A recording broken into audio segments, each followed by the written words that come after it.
Hello दोस्तों, good evening. कैसे हो आप लोग। आज की इस वीडियो में हम पढ़ेंगे क्लास 11th का Newton law of motion chapter. लेकिन इस चैप्टर को शुरू करने से पहले हम एक अलग से एक टर्म समझेंगे। Actually Newton law of motion में क्या होता है, हम डिस्कस करते हैं कि किसी भी इवेंट को, जैसे सपोज ये एक पेंडुलम है, जैसे एक पेंडुलम है तो इसका मोशन क्यों हो रहा है। ये वाटर ड्रॉपलेट्स हैं, ये वेव्स बना रही हैं, ये वेव्स बना रही है, तो ये कैसे बना रही हैं। ये हमारे पास डिफरेंट प्लैनेट स्टार्स हैं, ये एक दूसरे से कैसे जुड़े हुए हैं। तो इन सब के रीज़न को हम पढ़ते हैं फिजिक्स में। न्यूटन लॉ ऑफ मोशन क्या होता है कि उनको जस्टिफाई करता है कि एक्चुअली ये मतलब रीजंस बताता है। ऐसा नहीं है, कुछ लोग बोलते हैं कि न्यूटन लॉ ऑफ मोशन की वजह से हो रहा है। Actually Newton law of motion क्या करता है कि जस्टिफाई करने की कोशिश करता है कि अच्छा इसके बीच में ये कारण रहा होगा। तो वो पूरा का पूरा जस्टिफिकेशन फोर्स के द्वारा होता है। तो आज हम इस चैप्टर को शुरू करने से पहले फोर्स को समझेंगे। आज की इस वीडियो में हम सिर्फ फोर्सेस को पढ़ेंगे। फोर्सेस क्या होती हैं, कौन कौन सी होती हैं और ये कैसे एक्ट करती हैं। डिफरेंट पार्टिकल्स के बीच में डिफरेंट तरह की फोर्स होती हैं या सेम तरह की फोर्स होती हैं। आज की वीडियो में बस हम फोर्सेस को देखेंगे। तो चलिए शुरू करते हैं अपनी आज की video about forces. Forces forces actually होती क्या हैं। अगर हम नॉर्मली बात करें तो अगर हम किसी भी चीज़ को पुल या पुश करते हैं तो क्या होता है, फोर्स लगा रहे होते हैं। सपोज ये एक ब्लॉक है और हम इसको पुश कर रहे हैं, तो हम एक इस पर फोर्स लगा रहे हैं और ये मूव करेगा इस साइड में। सिमिलरली एक ब्लॉक और है, हम इसको पुल कर रहे हैं। सपोज ये एक हमने यहाँ से एक रोप बांधी और हम इसको पुल कर रहे हैं ऐसे, तो ये इसी डायरेक्शन में मूव करेगा और इसको भी क्या बोलेंगे कि फोर्स लग रही है। अब सोचना ये है कि इस पे फोर्स कैसे लग रही थी कि हम लोग लगा रहे थे। तो क्या इस पे फोर्स, किसी भी चीज़ पे फोर्स लिविंग थिंग्स ही लगा सकती हैं या नॉन लिविंग थिंग्स भी लगा सकती हैं। लिविंग थिंग्स तो ओब्वियसली लगा सकती है, हम और आप फोर्सेज लगा सकते हैं। क्या नॉन लिविंग थिंग्स भी लगा सकती हैं? क्या नॉन लिविंग थिंग्स भी फोर्सेज लगा सकती हैं? हाँ, बिल्कुल लगा सकती हैं। कैसे, देखते हैं अभी। जैसे पेंडुलम का केस है, अभी हमने पढ़ा था। जब इस पेंडुलम को हमने इस तरफ थोड़ा सा यहाँ पे ला के यहाँ पे होल्ड किया और इसको एकदम से रिलीज कर दिया, तो क्या होगा, ये इसमें जाके ये वाला पेंडुलम इसके साथ जाके कोलाइड करेगा और ये इस साइड को मूव करेगा। तो इन दोनों के बीच में फोर्स कौन सी हुई, ये एक दूसरे की वजह से हुई। तो ये क्या, यहाँ से हमें क्या पता लगा कि नॉन लिविंग ऑब्जेक्ट भी फोर्स लगाते हैं। नॉन लिविंग ऑब्जेक्ट भी फोर्स लगाते हैं, एक्सर्ट्स फोर्स। लेकिन हमें यहाँ से क्या पता लगा कि ये फोर्स किसी भी ऑब्जेक्ट के बीच में जब लग रही है जब इनके बीच में कोई कॉन्टैक्ट हुआ। ऐसा तो नहीं है ना कि ये ऑब्जेक्ट यहाँ पे था और इसने मूव करना शुरू कर दिया। जब ये आके इसके कॉन्टैक्ट में आया तभी फोर्स लगी। तो अब सोचने वाली बात ये है कि क्या ये फोर्सेस कॉन्टैक्ट पे डिपेंड करती हैं या नहीं। कॉन्टैक्ट पे तो ऑब्वियसली कॉन्टैक्ट होगा तो फोर्स लग जाएगी। नॉन कॉन्टैक्ट, अगर कॉन्टैक्ट नहीं है, नॉन कॉन्टैक्ट, तो क्या फोर्स लगाई जा सकती है या नहीं, ये तो सोचने वाली बात है। उसके लिए एक वीडियो देखते हैं छोटी सी। तो देखिए, ये एक हमारा प्लैनेट मॉडल है जिसमें यहाँ पे सन बिल्कुल सेंटर में है और सारे प्लैनेट इसके अराउंड चक्कर लगा रहे हैं। तो अब हम देख सकते हैं कि सपोज ये अर्थ है, अर्थ हम देख पा रहे हैं। ये जो अर्थ है इसको किस चीज़ ने रोका हुआ है कि ये यहाँ से ना गिरे। तो ये कौन सी फोर्स है, कोई तो फोर्स लग रही होगी अर्थ और सन के बीच में, जिसकी वजह से ये कोई भी प्लैनेट या फिर और प्लैनेट के बीच में जो अपनी जगह पे या फिर कहीं अपनी क्लास में रुके हुए हैं। तो इस फोर्स को हम ग्रेविटेशन फोर्स कहते हैं। ये भी हम पढ़ेंगे, अभी सिर्फ फोर्स की बात करते हैं। तो यहाँ से क्या पता लग रहा है कि कॉन्टैक्ट के बिना भी फोर्स लगाई जा सकती है या लग सकती है। ये डिपेंड करता है कि फोर्स कौन सी है। तो जैसे ये हमने फोर्स देखी, ऐसे ही हम एक फोर्स और देखते हैं, मैग्नेटिक फोर्स। आपने देखा होगा, हम सब ने देखा होगा, अगर हमारे पास मैग्नेट है, एक चुंबक है, सपोज हमारे पास ये एक मैग्नेट है, ये नॉर्थ पोल हुआ, ये साउथ पोल हुआ, और ये एक आयरन नेल है, ये एक आयरन नेल है। तो क्या इसकी तरफ अट्रैक्ट होगी? हाँ, होगी। तो ये भी क्या कॉन्टैक्ट की वजह से फोर्स आई? नहीं। तो यहां से पता लगता है कि कॉन्टैक्ट लेस फोर्सेस भी होती हैं। तो अब चलिए देखते हैं कि फोर्सेस कितनी तरह की होती हैं। Type of forces. बेसिकली हम जो जानते हैं वो 4 तरह की फोर्सेज होती हैं। ग्रेविटेशन फोर्स, जो कि जिसका एग्जांपल अभी हमने देखा था, उसके बारे में अभी समझेंगे थोड़ा। Electromagnetic forces, nuclear forces and weak forces. इन सारी फोर्सेज को 1 बाय 1 करके हम आज स्टडी करेंगे तो देखते हैं इनमें ये कैसे डिफरेंट है एक दूसरे से। ग्रेविटेशन फोर्स, बेसिकली ये फोर्स तब लगती है जब दो ऑब्जेक्ट हों और उनका कुछ मास हो। सपोज ये एक ऑब्जेक्ट है m1 मास। इस फोर्स को हम वैसे ब्रीफली पढ़ेंगे नेक्स्ट आने वाले चैप्टर्स में, यहाँ पे थोड़ा सा बेसिक देख लेते हैं। ये m1 मास का ऑब्जेक्ट है, ये m2 मास का ऑब्जेक्ट है, ये ऑब्जेक्ट ए और ऑब्जेक्ट बी। तो इन दोनों के बीच में एक अट्रैक्टिव फोर्स लगती है जिसको बोलते हैं ग्रेविटेशनल फोर्स। ये हमेशा अट्रैक्टिव होती है, ये बात ध्यान रखेंगे, ऑलवेज अट्रैक्टिव। तो ये इन दोनों के बीच में फोर्स लगेगी, इसको बोलते हैं ग्रेविटेशनल फोर्स। इसकी फोर्स की वैल्यू होती है suppose F equals to G m1 m2 upon r square, where r is the distance between them.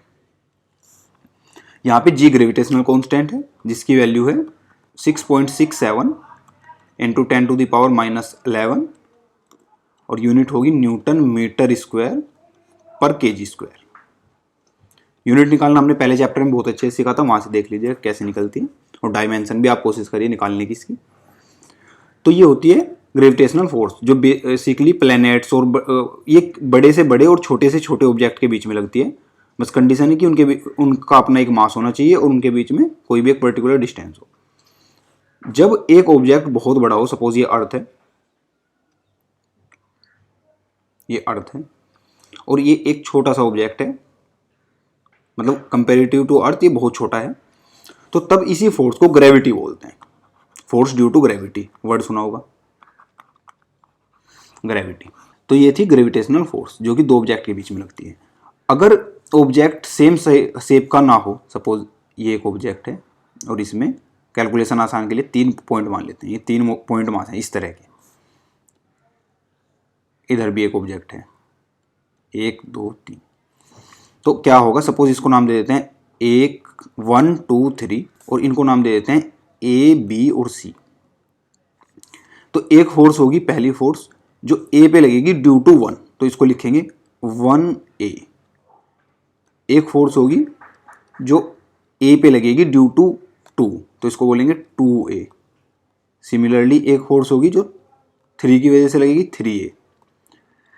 ऐसे ही हमारे पास ये बी के लिए भी ऐसे ही आ जाएगा 1B 2B and 3B। Similarly for C 1C 2C and 3C। तो अब अगर हमें टोटल फोर्स चाहिए तो हम इनका वेक्टर एडिशन ले लेंगे, क्योंकि फोर्स एक वेक्टर क्वांटिटी है तो इनको वेक्ट्रिकली एडिशन, तो इनका वेक्टर एडिशन होगा ना कि स्केलर एडिशन। यानी कि हर पॉइंट पे सब की वजह से एक एक फोर्स लगेगी, 1 2 3। सिमिलरली फॉर बी एंड सी। तो ये थी ग्रेविटेशनल फोर्स। अब हम समझते हैं इलेक्ट्रोमैग्नेटिक फोर्सेस को। ये कौन सी होती है? ये बिल्कुल ग्रेविटेशनल फोर्स की तरह ही होती है, बस इनमें फ़र्क क्या है कि ग्रेविटेशनल फोर्स के लिए मास चाहिए था दो ऑब्जेक्ट में, इनमें चार्ज चाहिए होता है। सपोज ये एक ऑब्जेक्ट है ए और चार्ज है Q1 और एक ऑब्जेक्ट है बी और चार्ज है Q2। तो इन दोनों के बीच में भी फोर्स लगेगी, उसको बोलेंगे इलेक्ट्रोमैग्नेटिक फोर्स। और उसका फॉर्मूला होगा F K Q1 Q2 upon R square. Gravitational force में यहाँ पे K की जगह क्या था? ग्रेविटेशनल फोर्स क्या थी?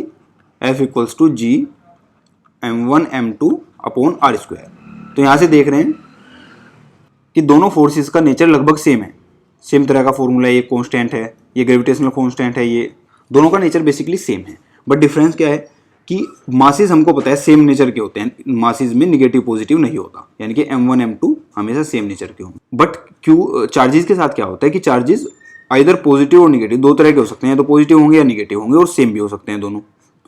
तो यहाँ से क्या होगा कि जो ये फोर्स है ये अट्रैक्टिव भी हो सकती है और रिपल्सिव भी। ग्रेविटेशन फोर्स की तरह ये सिर्फ अट्रैक्टिव नहीं होगी, इट मे बी अट्रैक्टिव और रिपल्सिव।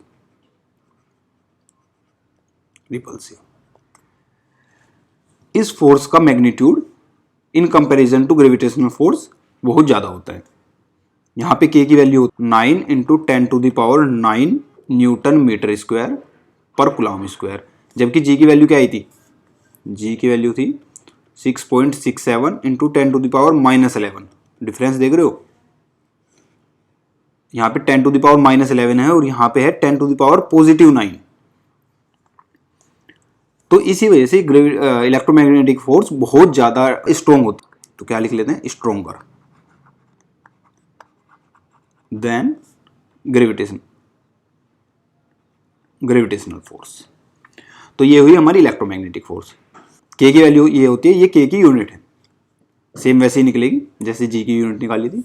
अब अपनी नेक्स्ट फोर्स देखते हैं, न्यूक्लियर फोर्सेस।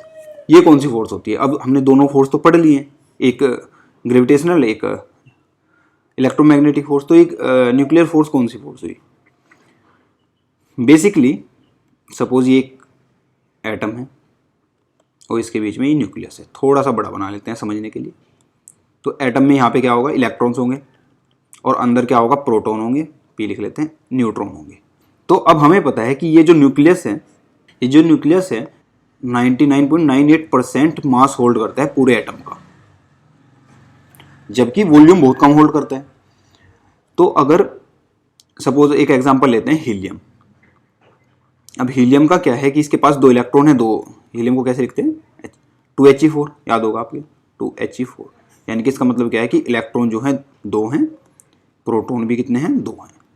अगर 2 इलेक्ट्रॉन इससे निकाल लिए जाएं तो क्या बनेगा, ये He2+, ऐसे लिखते हैं। यानी कि दोनों इलेक्ट्रॉन निकाल लिए, तो इसके पास सिर्फ न्यूक्लियस बचा, जिसमें 2 प्रोटॉन है, 2 प्रोटॉन है, इसमें सिर्फ 2 प्रोटॉन है। अब होगा क्या कि 2 प्रोटॉन दोनों पॉजिटिव चार्ज है, प्रोटॉन में दोनों में पॉजिटिव चार्ज है। अब पॉजिटिव चार्ज में इलेक्ट्रोमैग्नेटिक रिपल्सन लगेगा, जो इलेक्ट्रोमैग्नेटिक फोर्स हमने पढ़ी थी अभी, इलेक्ट्रोमैग्नेटिक रिपल्सन लगेगा। और ये कोशिश करेंगे कि इसको न्यूक्लियस को तोड़ के बाहर निकल जाएं, बट क्या ऐसा होता है, नहीं, इंटैक्ट रहते हैं ना। इसको अल्फा पार्टिकल भी बोलते हैं, अल्फा पार्टिकल।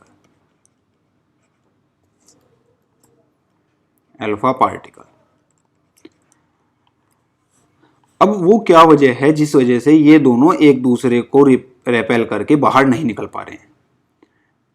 तो यहां पे एक तीसरी फोर्स आती है जिसको बोलते हैं न्यूक्लियर फोर्स। ये बाकी दोनों फोर्सेस से बहुत अलग है और बहुत स्ट्रॉन्ग है। ये किसी भी 2 प्रोटॉन या फिर प्रोटॉन न्यूट्रॉन या फिर न्यूट्रॉन न्यूट्रॉन के बीच में लगती है और ये बहुत ही स्ट्रॉन्ग फोर्स होती है। यही रीजन होता है कि ये किसी भी न्यूक्लियस को इंटैक्ट रखती है। तो ये होती है न्यूक्लियर।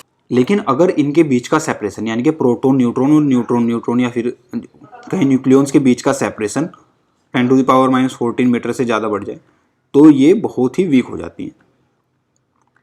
यानी कि इससे हमें क्या पता लगता है, ये शॉर्ट रेंज फोर्सेस हैं। इसको एक नाम और क्या मिल गया, शॉर्ट रेंज फोर्सेस। यानी कि छोटी रेंज में ही काम करती है। तो ये थी हमारी न्यूक्लियर फोर्सेस। अब अपनी लास्ट फोर्स देखते हैं। लास्ट फोर्स है वीक फोर्सेस। नाम से पता लग रहा है वीक फोर्सेस, बट ये कौन सी फोर्स होती हैं। अब लगभग हमने सारी फोर्सेस तो पढ़ी ली हैं, एटम के अंदर तक चले गए हैं, न्यूक्लियस तक चले गए हैं। तो ये वीक फोर्स कौन सी बची, जब भी कोई रिएक्शन होती है, और उसमें इलेक्ट्रॉन प्रोटॉन और न्यूट्रॉन इंक्लूड हों, तो कुछ प्रोसेस होते हैं, कुछ फिनोमिना होते हैं। जैसे क्या होता है कि न्यूट्रॉन जो है अपने आप को तोड़ लेता है, किस में, प्रोटॉन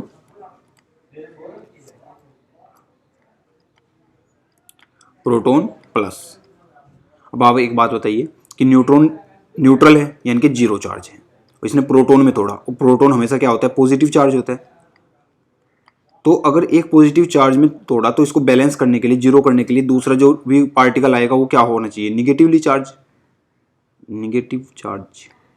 तो यहाँ पे ये प्रोटॉन प्लस इलेक्ट्रॉन में तोड़ लेता है अपने आप को। इलेक्ट्रॉन निगेटिवली चार्ज होता है, ये याद रखने का तरीका है। ये पॉजिटिव होगा तो दूसरा तो निगेटिव ही बचेगा। निगेटिव क्या होता है, इलेक्ट्रॉन प्लस एक पार्टिकल एंटी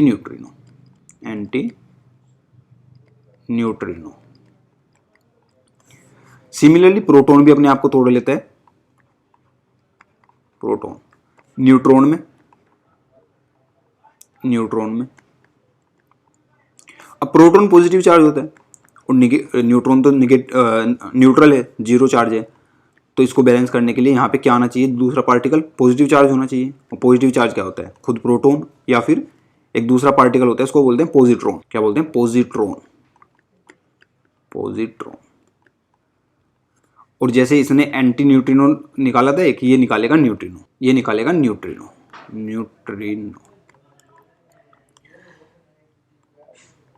तो इन प्रोसेस के लिए जो फोर्स जिम्मेदार होती है उनको बोलते हैं वीक फोर्स। क्या बोलते हैं, वीक फोर्स। इसका बहुत ज़्यादा कुछ पढ़ने को नहीं है, बस ये समझने को है कि वीक फोर्स का रोल क्या होता है। कि जब ऐसे रिएक्शंस होते हैं, न्यूट्रॉन एंटी न्यूट्रिनो निकालेगा या प्रोटॉन न्यूट्रिनो निकालेगा, तो ऐसी फोर्सेज जो इन प्रोसेस के लिए जिम्मेदार होती हैं, इस प्रोसेस को कराती हैं, उनको बोलते हैं वीक फोर्सेज। तो आज के इस छोटे से लेक्चर में हमने फोर्सेज को समझा। फोर्सेज क्या होती है, फोर्सेज को समझा कि इसको पुल या पुश 2 तरह से लगा सकते हैं।